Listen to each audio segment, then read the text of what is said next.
Hello دوستو، میں ہوں آپ کا ہوسٹ جولین مختار، نئی بات کے ساتھ حاضر ہوں۔ آج ہمارے لیے بڑی خوشی کی بات ہے کہ ہمارے ساتھ مسٹر عمران جولین جو مارٹر بوائے ہائی اسکول کے پرنسپل ہیں موجود ہیں۔ آج ہم ان کے توسط سے نئی بات سنیں گے۔ مسیح الدین کے عظیم جلالی اور بابرکت نام میں آپ سب کی سلامتی ہو۔ آج ایک نئی بات کے ساتھ آپ کی خدمت میں حاضر ہوں۔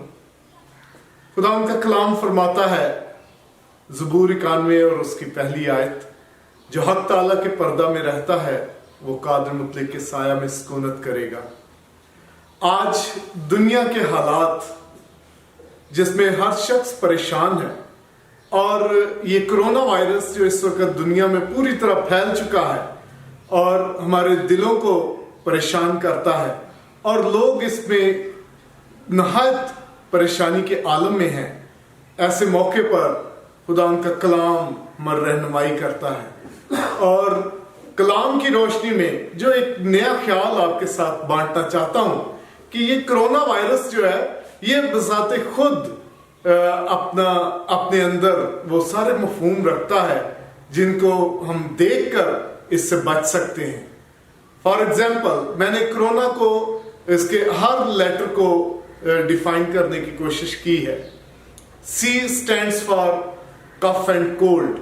یہ وہ سمٹمز ہیں جو کرونا وائرس کے شروع ہونے کی سمٹمز ہیں کہ آپ کا سٹفی نوز ہوتا ہے، ریڈنس ہوتی ہے، اور یہ وقت ہوتا ہے جس میں آپ کو فکر کرنے کی ضرورت ہے۔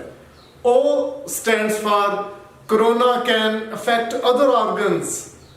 یہ سب کیسز میں نہیں ہے، لیکن جن کے کڈنیز کمزور ہیں، لیور کمزور ہے، لنگز کمزور ہیں، یا جو لوگ شراب کا استعمال زیادہ کرتے ہیں، ان کے لیے یہ بہت ہی ضروری ہے کہ وہ احتیاط سے کام لیں۔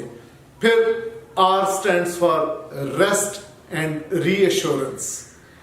میں چائنا کی جو فلمیں ہیں وہ دیکھتا تھا، تو ایک بڑی ہی تیزی ہے چائنا میں۔ وہاں پر لوگ جو ہے وہ آرام سے چلتے ہوئے نظر نہیں آتے، بلکہ بھاگ دوڑ کرتے ہوئے نظر آتے ہیں۔ اور یہ کرونا وائرس جو ہے اس نے ان کی زندگی میں ایک ٹھہراؤ لے کر آیا ہے، ریسٹ لے کر آیا ہے، اور ان کو موقع دیا ہے کہ وہ دیکھیں، اپنی خاندانی ویلیوز کو دیکھیں اور ایک دوسرے کا احساس کریں۔ اور پھر او جو ہے، اورل فلوئڈ۔ کرونا کے کئی جو شدید کیس ہوتے ہیں ان میں ڈی ہائیڈریشن کا بھی مسئلہ ہے، اس لیے پانی پینا، زیادہ پانی کا استعمال جو ہے، انٹیک جو ہے وہ بڑا ہی ضروری ہے۔ اور پھر این جو ہے، نو، سے no to smoking, alcoholic, spicy and fried foods. یہ وقت ہے کہ ہم ان سب باتوں کو نو کہیں۔ اور پھر آخری لفظ جو اے ہے وہ اسٹینڈس فار یوز آف اینٹی بایوٹکس۔ اگر یہ سمٹمز آپ کے زندگی میں ہیں تو یہ وقت ہے کہ آپ ڈاکٹر کے پاس جائیں اور جو اینٹی بایوٹکس ہیں ان کا کورس کریں، چاہے 3 دن کا، 5 دن کا، 7 دن کا۔ اور اس بات کی طرف بھی اشارہ کرتا ہے، avoid to go to crowded places.